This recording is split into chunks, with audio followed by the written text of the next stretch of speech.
Al-Habib Abdullah Al-Idrus Ibn Al-Habib Abu Bakar As-Sakran Ibn Al-Habib Faqih Al-Muqaddam Thani Al-Habib Abdul Rahman As-Saggaf Ibn Al-Habib Muhammad Mawalad Dawilah. Beliau punya kakek luar biasa, Al-Habib Abdul Rahman As-Saggaf, yang berjuluk Al-Faqih Al-Muqaddam yang kedua. 33 tahun beliau tidak tidur. Bagaimana aku bisa tidur? Kanan lihat surga, kiri lihat neraka. Magomnya yang sangat luar biasa. Tidak bisa satupun ulama di zamannya yang bisa menandingi makam Al-Habib Abdul Rahman As-Saggaf. Bahkan terkenal di zaman beliau ada namanya Rabi'atul Adawiyah, seorang waliyah perempuan, yang mana Rabi'atul Adawiyah ini tiap hari naik magamnya, tiap hari ketemu dengan Nabi Muhammad secara terjaga, ya Allah, nyata. Dan beliau berkata, aku bisa mengalahkan magam-magam seluruh para aulia kecuali Al-Habib Abdul Rahman As-Saggaf dan anak-anaknya. Aku tidak bisa.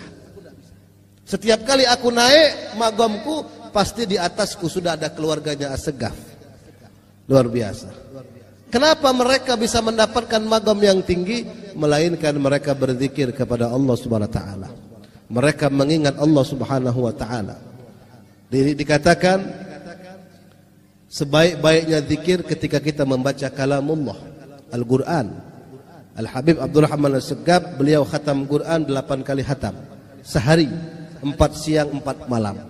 Belum ada zaman sekarang orang yang khatam Quran 4 siang 4 malam. Ya, ada? Enggak ada. Paling-paling baca kulhu 100 kali. Ya, mentang-mentang kulhu sepertiga daripada Al-Quran baca 100 kali. Enggak ada orang khatam Quran sekarang. Sehari pun jarang. Beliau 4 kali siang 4 kali malam, luar biasa. Faqih Al-Muqaddam Thani. Beliau punya anak namanya Habib Bakar Sakran, ayah daripada Al-Habib Abdullah Al-Idrus. Al-Habib Abu Bakar Sakran pernah memijit kaki ayahnya. Ketika dia pijit di kaki beliau, kaki ayahnya ada butiran pasir-pasir yang baunya harum, luar biasa. Yang tidak pernah dilihat pasir ini di dunia. Wahai ayahku, ini pasir dari mana? Apa kata beliau? Abah baru pulang dari surga. Baru pulang dari surga, masih ngikut pasir-pasir yang ada di surga. Mustahil enggak? Tidak mustahil. Ya, Allah kalau berkehendak kun fayakun. Tapi kita lihat, jangan lihat keramatnya, siapa kita, siapa mereka. Lihat dulu mujahadah mereka. Bagaimana mereka bisa mendapatkan makam yang tinggi, kecuali tidak ada di hati mereka sedikit pun ruang yang kosong, melainkan mereka mengingat Allah Subhanahu wa taala. Makanya penghuni surga itu sudah masuk surga masih nyesel. Penghuni surga sudah masuk surga masih nyesel. Kenapa mereka menyesal? Kami menyesal. Coba waktu hari Senin kemarin ada waktu yang di situ 1 jam 2 jam tapi tidak kami gunakan untuk berzikir. Coba malam Kamis kemarin waktu ada pengajian di sini saya tidak sempat hadir. Coba saya hadir. Padahal mereka sudah masuk surga. Tapi ketika mereka mengenang waktu mereka hidup di dunia, ada waktu yang di situ mereka tidak berzikir, mereka menyesal. Padahal sudah di surga. Bagaimana dengan orang yang tidak masuk surga? Bagaimana dengan orang yang lalai kepada Allah Subhanahu wa taala? Itu penyesalannya nggak bisa digambarkan. Kalau penghuni surga saja menyesal ketika mereka melewatkan waktu tidak digunakan untuk berzikir kepada Allah Subhanahu wa taala. Beliau Al-Habib Abdul Rahman As-Saggaf punya putra Al-Habib Abu Bakar Sakran. Punya putra lagi Al-Habib Abdullah Al-Idrus yang bergelar Sultanul Malak. Beliau dari kecil tidur di tempat sampah selama 3 tahun. Al-Habib Abdullah Al-Idrus ini tidur tempat sampah 3 tahun. Ditanya, ya Habib, kenapa tidur tempat sampah? Aku mau mematikan hawa nafsu dunia. Itu salah satu syarat menjadi wali. Salah satu syarat menjadi aulia, tidak punya lagi nafsu dunia. Maka aku biar bisa dekat kepada Allah, nafsu dunia ini akan kumatikan terlebih dahulu. Tidak mau kumanja-manjakan, biar ku tidur tempat sampah, biar tahu rasa itu nafsu. Setelah mereka bisa mampu mematikan hawa nafsu dunia mereka, barulah mereka menggantikan hawa nafsu itu untuk dekat kepada Allah. Makanya Sayyidina Ali karramallahu wajhah pernah berkata, "An-nasu niyam fa idza matu intabahu." Ya. Di antara ulama mengartikan kalam Sayyidina Ali ini, "An-nasu niyam." Manusia itu sedang tidur. Fa idza matu, ketika mereka mati, apa yang mati? Hawa nafsu. Manusia itu sedang tidur, kita ini sedang tidur sekarang. Fa idza matu, apabila hawa nafsu kita mati, hawa nafsu dunia mati, intabahu, maka kita akan sadar apa tujuan kita hidup di dunia ini. Sebagian ulama mengartikan kalam Sayyidina Ali seperti itu. Jadi kalau kita mau dekat kepada Allah, masih ada hawa nafsu dunia ini, maka akan agak lambat, susah sampainya kepada Allah Subhanahu wa taala. Apakah mereka tidak kaya? Oh, mereka terkenal dengan kaya raya. Keluarganya Al-Habib Abdurrahman Segaf ini, keturunannya itu semuanya kaya raya. Keluarga aulia, keluarga Al-Aqtab, para gutub. Beliau Al-Habib Abdullah Al-Idrus ini punya mertua Syekh Umar Muhdar. Ibunya waliyah, pamannya wali, mertuanya wali, adiknya wali, kakeknya pemimpin para wali. Bayangkan, beliau punya keluarga dikelilingi dengan para gutub. Al-Habib Abdullah Al-Idrus, beliau dilahirkan di bulan Dzulhijjah tanggal 10 tahun 811 Hijriah. Dibesarkan oleh ayahnya, tidak lama ayahnya meninggal dunia. Beliau diasuh oleh pamannya Syekh Umar Muhdar. Siapa yang tidak kenal dengan Syekh Umar Muhdar?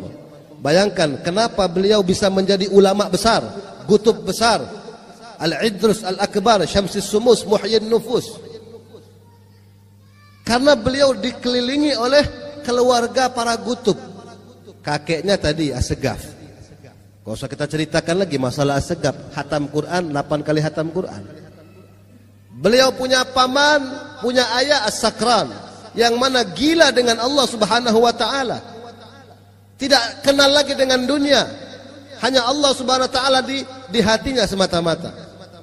Dibesarkan oleh pamannya Syekh Umar Muhdar, sekaligus menjadi mertua beliau. Dinikahkan dengan putri Syekh Umar Muhdar yang bernama Aisyah. Syekh Umar Muhdar ini enggak punya keturunan laki-laki. Beliau enggak punya keturunan laki-laki, semua anaknya perempuan. Jadi fam Al-Muhdar yang sekarang dari mana? Itu Al-Muhdar dari Syekh Abu Bakar bin Salim yang bernama putranya Muhdar. Syekh Umar Muhdar paman beliau sekaligus mertua beliau.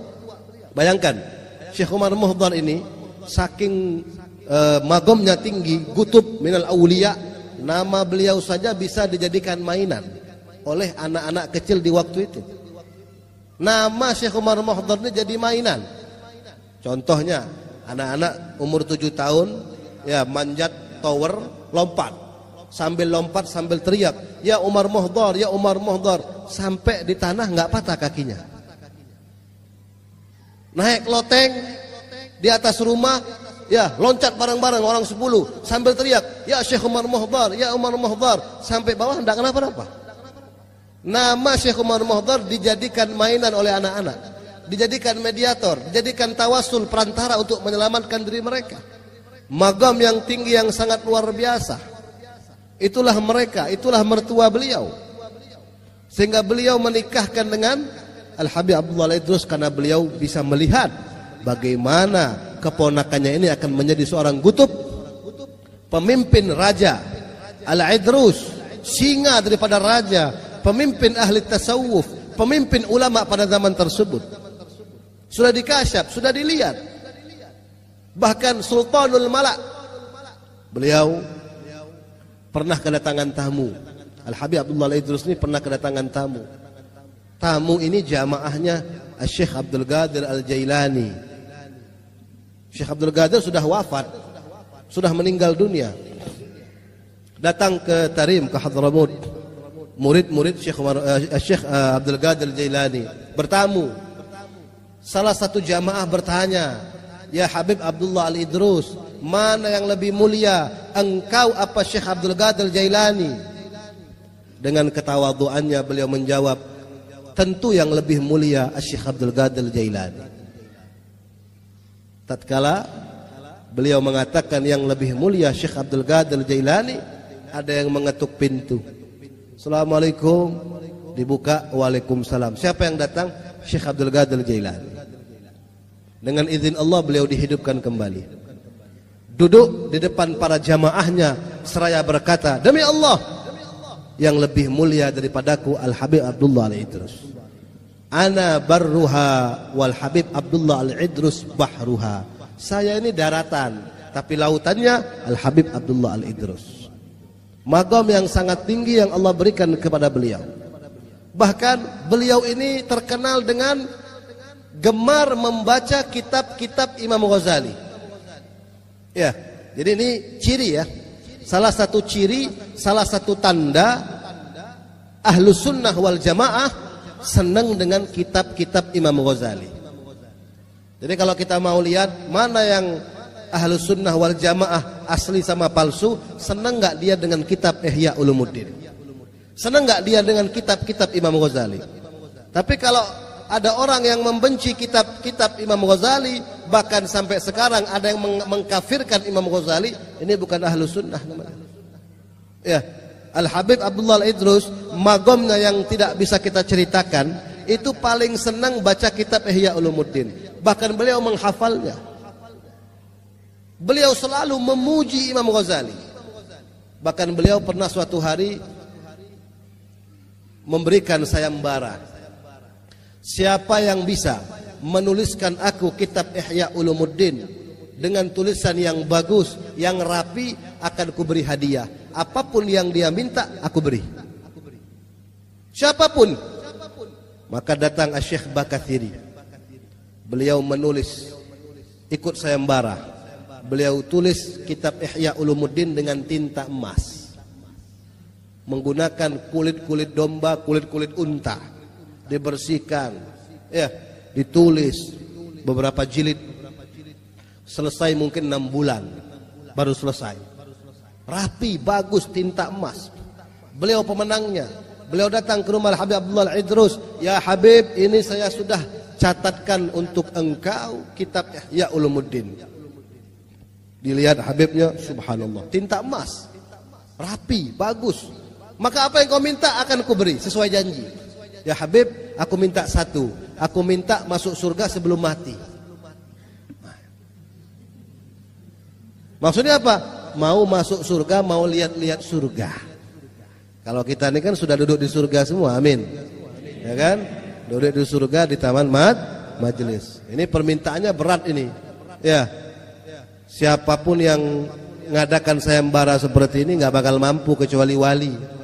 Minta masuk surga sebelum mati. Oh, gampang kata Habib, ya Habibnya wali. Ya, beliau pakai jubah Al-Idrus itu warnanya hijau. Beliau pakai jubah. Orang dulu kalau lengannya ini, kumnya ini panjang-panjang, besar-besar. Ya, terutama ulama sufi. Ya, dimasukkan kepala Syekh Bakathiri ke dalam ininya, kumnya. Masuk kepalanya. Dia lihat surga. Nyata. Ada bidadari, sungai mengalir, istana, kursi, semuanya. Tidak lama dilepas sama Habib Abdullah. Udah, jangan lama-lama. Ya, cukup sudah. Nanti ketagihan lagi, mau masuk surga lagi, mau cepat-cepat mati lagi. Udah cukup kata Habib. Luar biasa. Jadi bayangkan, beliau bisa memberikan para pecintanya masuk surga sebelum mati. Bayangkan. Setiap malam Kamis kita baca ratibnya, insya Allah masuk surga bersama beliau. Nah, itulah keuntungan kita, keberuntungan kita duduk bersama para guru, para aulia, agar bisa mengenalkan kita, menyambungkan kita, agar kita mengenal siapa mereka, orang-orang yang luar biasa, yang sampai magamnya kepada Allah Subhanahu wa taala, yang sekali nazrah, sekali memandang bisa mengangkat kita di jalan Allah Subhanahu wa taala. Bahkan mereka bisa menjadikan kita menjadi wali min auliyaillah dengan sekejap mata. Al-Habib Abdullah Al-Idrus, beliau punya anak namanya Al-Habib Abu Bakar Al-Adni, terkenal dengan ulama wali kutub kaya raya, terkenal dengan kaya rayanya. Ya, kemana-mana jalan pakai karpet merah. Tidak ada presiden jalan karpet merah. Mana? Paling turun dari bandara. Hah? Saking hebatnya Al-Habib Abu Bakar Adri ini, kemana-mana pakai karpet merah. Saking kaya rayanya, luar biasa. Suatu malam masuk maling ke rumah beliau. Ada maling masuk. Ini rumah orang kaya. Ini maling tidak tahu rumah Habib kah, rumah guru kah, masuk aja. Yang penting maling. Ya, masuk sudah ngambil harta yang banyak. Pas mau pulang, pas mau pergi, Habibnya bangun. Ya, wali itu tahajud. Wali itu kerjanya tahajud, sholat malam. Tidak ada orang jadi wali nggak tahajud, tidak ada. Ya, waluh itu.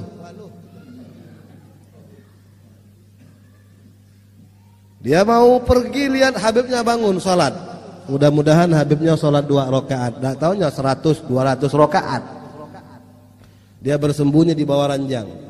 Lagi sembunyi-sembunyi, tiba-tiba jendelanya Habib Abu Bakar Al-Adni ini terbuka sendiri. Jendelanya terbuka, masuk 2 orang terbang. Biasa kan yang terbang ini burung, ini manusia. Tamunya beliau di tengah malam bertamu masuk dari jendela, terbang lagi. Nggak ada. Kalau ada di rumah kita tamu masuk dari jendela terbang, hantu itu. Ya, subhanallah, luar biasa tamunya beliau. Terbang 2 orang, duduk bersama Al-Habib Abu Bakar, menceritakan, ya Habib, ada seorang wali abdal meninggal dunia. Wali abdal itu kalau meninggal harus diganti, harus ada penggantinya. Kebetulan Habib Abu Bakar Al-Adni ini pemimpin para aulia. Siapa ya Habib yang bisa engkau angkat menjadi wali, menggantikan mereka yang meninggal? Kata Habib Abu Bakar, ada pengganti wali. Siapa? Ada maling di kamar saya. Maling keluar, katanya. Keluar maling, keluar. Dengan dalam keadaan takut, ini maling keluar. Ya, kata Habib Abu Bakar, mau jadi wali? Mau, Bib. Taubat dulu. Habis taubat, dinadhrah, didoakan, diangkat menjadi wali abdal. Malam itu juga. Kenapa dia jadi wali? Karena salah satu syarat jadi wali itu bangun malam. Dan tidak pernah Allah mengangkat orang menjadi wali kecuali di malam hari. Karena waktu itu nggak ada yang bangun kecuali si maling, ya maling jadi wali. Makanya kalau ente mau jadi wali, maling rumah Habib, paling dekat rumah Habib Alwi. Ya, insya Allah maling rumah Habib jadi wali. Ya, karena dia bangun malam ya jadi wali dia. Diangkat. Nah, lihat. Magom ini baru anaknya. Al-Habib Abu Bakar Al-Adni, putra beliau, putra daripada Al-Habib Abdullah Al-Idrus Syamsis Sumus yang kita baca ratibnya. Beliau diwafatkan di kota Hadramut lagi dakwah hari Minggu tanggal 12 bulan Ramadan tahun 865 Hijriah. Jadi beliau tuh masih muda meninggal, umur 54 tahun. Tapi magomnya luar biasa. Ya. Salah satu muridnya Al-Habib Abdullah Al-Haddad. Loh, Bib, kalau saya lihat tahun beda jauh. Habib Abdullah Al-Idrus itu hidupnya 700 tahun dibandingkan Habib Abdullah Al-Haddad. Habib Abdullah Al-Haddad baru 300 tahun. Antara Habib Abdullah Al-Haddad dan Habib Abdullah Al-Idrus itu jaraknya 600 tahun. Kok bisa jadi murid? Nah, ini pertanyaannya. Karena Al-Habib Abdullah Al-Haddad, sahib ratib Al-Haddad, beliau dibawa ibunya tiap hari ke Zambal, di pemakaman Zambal di kota Hadramut di Tarim. Ya, dibawa ibunya wali juga, waliyah. Duduk di makamnya Habib Abdullah Al-Idrus. Duduk di makam bawa kitab. Beb, saya serahkan Abdullah untuk jadi muridmu, Beb. Ya, ngomong sama kuburan. Ya beda, bukan kuburan maling, ini kuburan wali. Ya, para aulia itu bal ahya inda rabbihim, mereka itu hidup di kuburan juga, mereka hidup. Jadi Al Habib Abdullah Haddad belajar dengan Al Habib Abdullah Al-Idrus dalam keadaan nyata walaupun jaraknya 600 tahun. Itulah wali. Nah, makanya mudah-mudahan kita sampai semua ke Hadramut. Dikatakan di antara maqam Al Habib Abdullah Al-Idrus ya, menuju makamnya Habib Abdullah Al-Haddad, raudhah min riyadil jannah, taman daripada taman surga. Jaraknya tidak jauh. Misal di sini makam Al-Idrus, nah di depan itu makamnya Al-Haddad. Jadi kita disunnahkan berjalan seperti jalannya pengantin, ya. Kecil-kecil langkahnya, tapi sambil baca doa, sambil meminta. Dikatakan 70 hajat dikabulkan antara Al-Idrus dan Al-Haddad. Ya, makam Al-Habib Abdullah Al-Idrus, raudhah min riyadil jannah, ke makamnya Al-Habib Abdullah Al-Haddad. Nah, itu luar biasa mereka. Para aulia, para ulama luar biasa. Makanya kita membaca amaliyah-amaliyah mereka. Agar apa? Agar kita ini bisa bersama mereka. Itu aja. Kita nggak minta yang lain. Sebagaimana si Badui bertanya kepada Rasulullah, mata sa'ah ya Rasul, kapan kiamat? Ma'adatta lidzalikal yaum. Nabi bertanya, kamu nanya kiamat udah siap apa? Aku tidak punya persiapan, melainkan inni uhibbullah wa rasuluh, aku cinta Allah, cinta nabinya. Apa kata Nabi? Anta ma'aman ahbabta, kamu akan dikumpulkan bersama orang yang kau cintai. Para sahabat tuh nggak minta apa-apa, nggak minta balasan. Mereka dapat surga bukan karena apa-apa mereka, bukan karena harta mereka, tapi karena mahabbah mereka, karena cintanya mereka. Mereka tidak pernah meninggalkan daripada apa yang ditinggalkan oleh Nabi Muhammad. Tidak pernah. Tidak pernah menghinakan peninggalan Nabi. Kenapa? Karena mereka satu tujuan mereka, kepengen kumpul Nabi dunia akhirat. Bahkan di kota Madinah itu ada talang air. Di zaman Khalifah Sayyidina Umar bin Khattab dilepas talang air itu. Di ujung kota Madinah. Dilepas, disimpan di gudang. Suatu hari Anas bin Malik keliling kota Madinah. Anas bin Malik ini pembantu Nabi. Keliling-keliling ngelihat di ujung kota Madinah, loh, kemana talang? Dulu dari zaman Nabi ada talang air, kok sekarang tidak ada? Dicari tahu, rupanya ketemu. Siapa yang melepas talang air itu? Sayyidina Umar bin Khattab. Dia lari ke rumah Sayyidina Umar. Dia mengetuk pintu seperti maling. Ya, seperti orang yang ketakutan, seperti orang yang sangat perlu. Keluar Sayyidina Umar bin Khattab. Ada apa? Sepertinya kau tergesa-gesa. Ya Umar, ya Amirul Mukminin, mana talang air yang ada di ujung kota Madinah? Kenapa? Apakah kau yang melepasnya? Iya. Kenapa? Itu talang air yang masangnya Rasulullah. Bukan masalah talang airnya, tapi yang masang Nabi Muhammad. Sayyidina Umar menangis. Kata Sayyidina Umar, ayo kita pasang kembali. Tidak ada tangga memasangnya. Anas bin Malik disuruh naik ke badannya Sayyidina Umar untuk memasang. Talang air ini baru talang air yang ditinggalkan Nabi. Bagaimana dengan syariat Nabi? Bagaimana dengan sahabat Nabi? Tabi'in, para aulia, para ulama, bil khusus ahlul baitnya Nabi Muhammad. Al-Habib Abdullah Al-Idrus salah satu zuriyah Nabi Muhammad, yang mana dimimpikan, apa kata Nabi? Abdullah Al-Idrus anakku, darah dagingku, dan dia akan menjadi ulama tasawuf yang terkenal. Semua orang tarekat mencari ilmu tarekat akan belajar kepada beliau. Itu mimpi daripada kakek dari sebelah ibu beliau, yang mana Rasulullah sudah membanggakan beliau di alam mimpi. Maka kita minta kepada Allah berkat pembacaan ratib, amaliyah mereka, walaupun kita ini tidak bisa seperti mereka. Dikatakan illam takunu mithlahum fatashabbahu fa inna man tashabbah biqaumin fahuwa minhum. Enggak bisa menjadi seperti mereka, minimal kita menyerupai. Ya, enggak bisa kita seperti mereka, itu enggak bisa. Enggak bisa dari mana? Enggak bisa karena kita masih cinta dunia. Kalau kita mau mencontoh mereka 100% bisa, Allah akan bukakan pintu itu. Tapi banyak orang sekarang ini lalai. Ya minimal selalai-lalainya kita tidak lepas amaliyah kita seperti mereka, walaupun hanya menyerupai. Mereka 1000 rakaat, kita 2 rakaat. Al-Habib Abdullah bin Husin bin Tahir itu salawatnya 25.000 semalam. La ilaha illallah 25.000, Allah Allah 25.000, hu 25.000. Bayangkan, kita 250 untung-untung. Untung-un 250 itu. Ya, salawat 100 untung. La ilallah 100 untung. Istighfar 100 alhamdulillah, daripada ndak sama sekali. Bayangkan. Makanya mereka dapat makom yang tinggi karena mereka ibadahnya luar biasa. Bahkan ketika mereka berkata, kalau harta yang banyak yang kumiliki ini diambil oleh Allah, imanku tidak tergoyangkan sedikit pun. Kita hilang 1 juta, iman goyang. Mereka miliaran tidak goyang iman mereka. Kenapa? Karena hati mereka untuk Allah, hati mereka untuk Nabi Muhammad SAW. Mereka sudah mendapatkan kenikmatan di atas kenikmatan dunia. Apa itu? Ketemu Nabi secara langsung. Itu tiap malam mereka tuh ngobrol sama Nabi.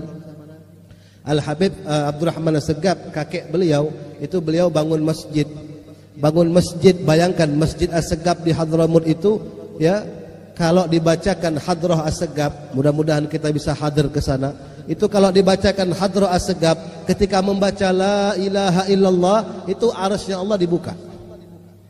Arasnya Allah terbuka ketika pembacaan Hadrah As-Segaf di Masjid As-Segaf.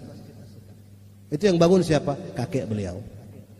Ya, yang mana ada 4 tiang yang ikut membantu 4 tiang tersebut, Sayyidina Abu Bakar, Sayyidina Umar, Sayyidina Utsman, Sayyidina Ali. Bahkan beliau tiap malam ketemu dengan Sayyidina Abu Bakar, Sayyidina Umar. Bahkan kata istri Al-Habib Abdurrahman As-Segaf, istrinya berkata, aku kenal mana suara Abu Bakar As-Siddiq, mana suara Umar. Kenapa? Karena tiap malam aku dengar suara mereka. Duduk bersama suamiku Al-Habib Abdurrahman As-Segaf. Bahkan kata beliau, kata istrinya, yang duduk dengan Al-Habib Abdurrahman As-Segaf ini bukan hanya Nabi Muhammad, dari Nabi Adam sampai Nabi Isa duduk bersama beliau. Kenapa? Karena mereka sudah memegang kuncinya. Mereka sudah taat kepada Allah. Hawa nafsu mereka tidak punya lagi. Al-Habib Ali sahib Simtud Durar, Al-Habib Ali Al-Habsyi, yang biasa kita baca maulidnya, beliau menjadi kutub pada zamannya. Beliau yang paling dibanggakan oleh Nabi Muhammad. Seorang bermimpi Nabi dan bertanya, siapa yang paling kau cintai ya Rasul saat ini? Aku paling cinta cucuku Ali bin Muhammad bin Husain Al-Habsyi. Ditanya, ya Habib Ali, kenapa kau dapat makom terlalu tinggi, makom yang sangat luar biasa? Kenapa? Bahkan saking tingginya makom beliau Al-Habib Ali, mudah-mudahan kita bisa ziarah ke makam beliau di kota Sewun. Itu beliau mengadakan maulid Al-Habsyi setiap hari Kamis sore. Itu maulid di Sewun. Ketika beliau membuat maulid, tidak hanya masyarakat yang hadir, tapi para aulia yang sudah meninggal pun hadir. Dikatakan ulama Zambal, para arwah ulama Zambal, wali-wali yang ada di Zambal itu, mereka bangun hadir maulid Habsyi. Ada orang mau ziarah Zambal, di hari yang sama ketemu seorang wali, mau kemana? Mau ke Zambal. Percuma ente ke Zambal, di Zambal tidak ada orang. Maksudnya apa? Tidak ada arwah para aulia, semuanya lagi keluar. Kemana? Hadir maulid Al-Habib Ali Al-Habsyi. Ditanya, ya Habib, kenapa makammu terlalu tinggi seperti ini? Apa kata Habib Alinya? Aku sudah memegang bosnya, sudah kupegang petingginya, aku sudah pegang rajanya. Kalau rajanya kupegang, ya anak buah ngikut. Kenapa wali-wali pada hadir kepadaku?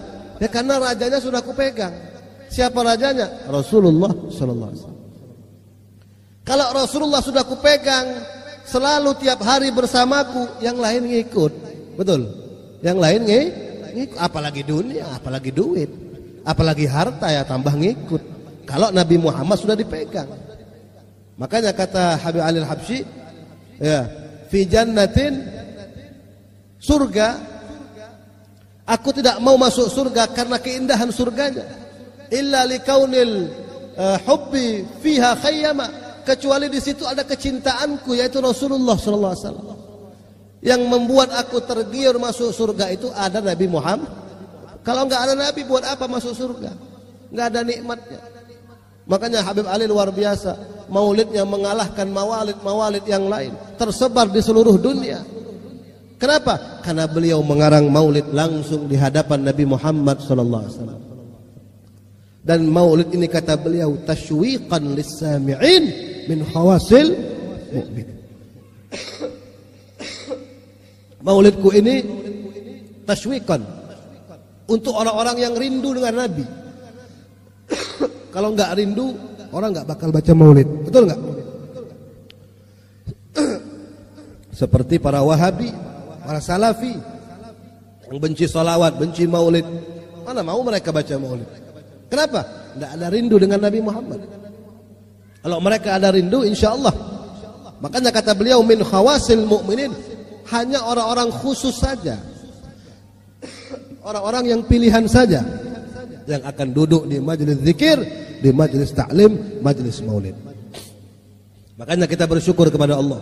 Pegang kuat-kuat, pegang erat-erat apa yang ditinggalkan oleh para ulama kita, para aulia kita. Kita ini ngikut pun udah alhamdulillah. Walaupun soft kita paling belakang, nggak apa-apa. Yang penting masih ikut rombongan para wali. Betul? Dimakamkan di pemakaman wali walaupun paling ujung, nggak apa-apa. Yang penting bersama mereka. Karena kalau di sampingnya preman, di sampingnya orang kafir, nggak bisa tidur kita di kuburan. Kenapa? Sini dengar siksaan, kiri dengar siksaan, pusing. Tapi kalau di pemakaman mukmin, pemakaman para aulia, luar biasa. Maka jaga apa yang mereka tinggalkan. Ratib, zikir, salawat, banyak salawat mereka luar biasa. Ya, salawat karangan para habaib banyak, para ulama banyak, ratibnya mereka, Qurannya mereka bagaimana, kitabnya mereka bagaimana. Jangan tinggalkan kitab salaf. Kalau orang mau maju dunia akhirat, mereka depankan kitab-kitab salaf. Walaupun banyak kitab-kitab khalaf, minimal kita baca, tabarrukan, ambil berkah dengan mereka. Makanya Al-Imam Al-Syekh Abu Bakar bin Salim, ini salah satu keturunan Al-Faqih Al-Muqaddam As-Segaf. Ya, keturunan As-Segaf ini luar biasa, top semua. Al-Syekh Abu Bakar bin Salim luar biasa. Dikatakan orang yang hidup di zaman beliau tidak ada yang masuk neraka. Bayangkan, orang yang hidup di zaman Syekh Bakar bin Salim tidak ada yang masuk neraka. Orang yang hidup di zaman Syekh Bakar bin Salim semuanya masuk surga tanpa hisab. Berkah satu orang, keturunan daripada Al-Habib Abdurrahman As-Segaf. Syekh Bakar bin Salim luar biasa hadirin. 40 tahun salat subuh dengan wudu isya. Artinya 40 tahun beliau enggak pernah batal dari isya sampai subuh. Zikir kepada Allah, tilawatil Quran, shalah sebagaimana kakeknya Nabi Muhammad sallallahu alaihi wasallam. Mengisi bak mandi, mengisi bak tempat air wudu. Beliau dari Inat ke Tarim itu 30 kilo jalan kaki. Setiap ada bak tempat minumnya binatang beliau isi. Ada masjid beliau isi baknya.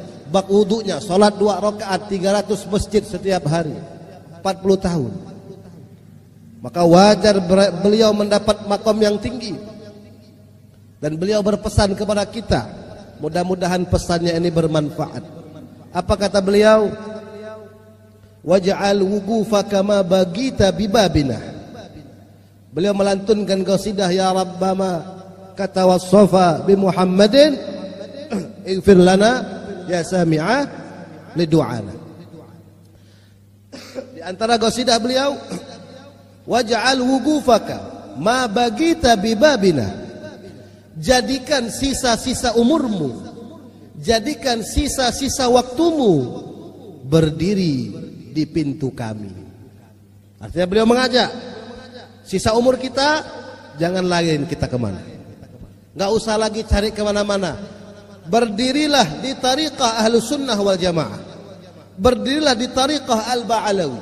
Waj'al wuqufaka ma bagita bibabina. Stop. Enggak usah kemana-mana lagi kata beliau.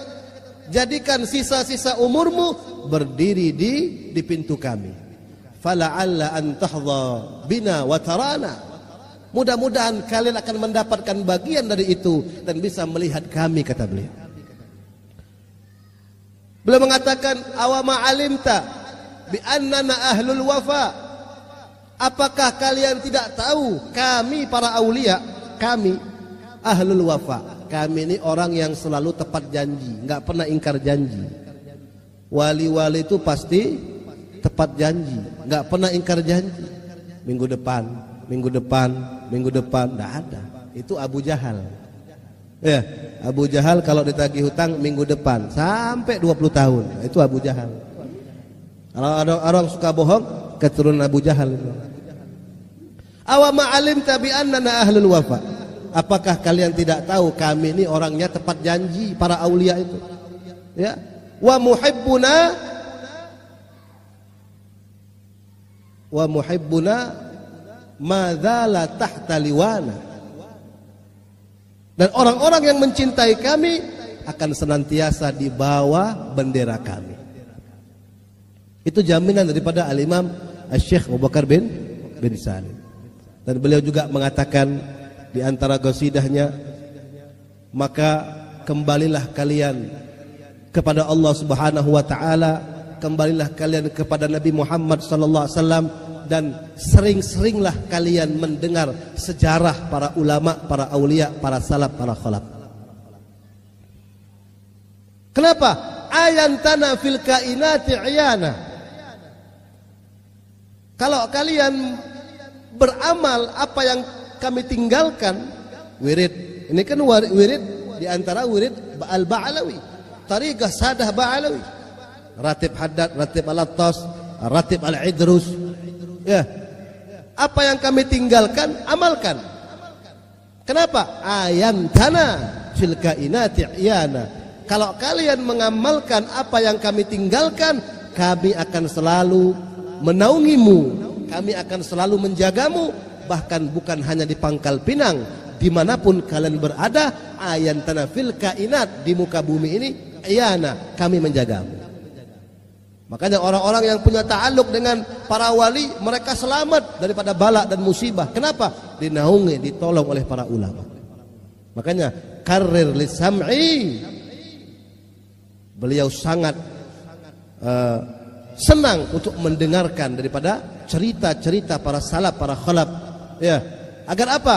Agar semangat kita ini akan tumbuh kembali ketika mendengar bagaimana ibadah-ibadah mereka, bagaimana salawat Quran mereka, zikir mereka, magam mereka di sisi Allah Subhanahu wa taala, dan bagaimana mereka mencintai Nabi Muhammad sallallahu alaihi wasallam. Mudah-mudahan ya, pembacaan ratib Al-Idrus ini akan memberikan kita keberkahan fid dunya wal akhirah, dan insyaallah di antara kita ada yang menjadi aulia-aulia Allah, dan keturunan kita, anak cucu cicit kita, wabil khusus anaknya guru kita, mudah-mudahan para menjadi ulama, menjadi aulia, menjadi orang-orang yang meneruskan dakwah lisan Nabi Muhammad sallallahu alaihi wasallam. Amin ya rabbal alamin. Dan mudah-mudahan terakhir berkat ratib Al-Idrus kita dimeninggalkan dalam keadaan husnul khatimah. Ya Allah biha, ya Allah biha, ya Allah bi husnul khatimah. Hakadha minna wal afu minkum. Assalamualaikum warahmatullahi wabarakatuh.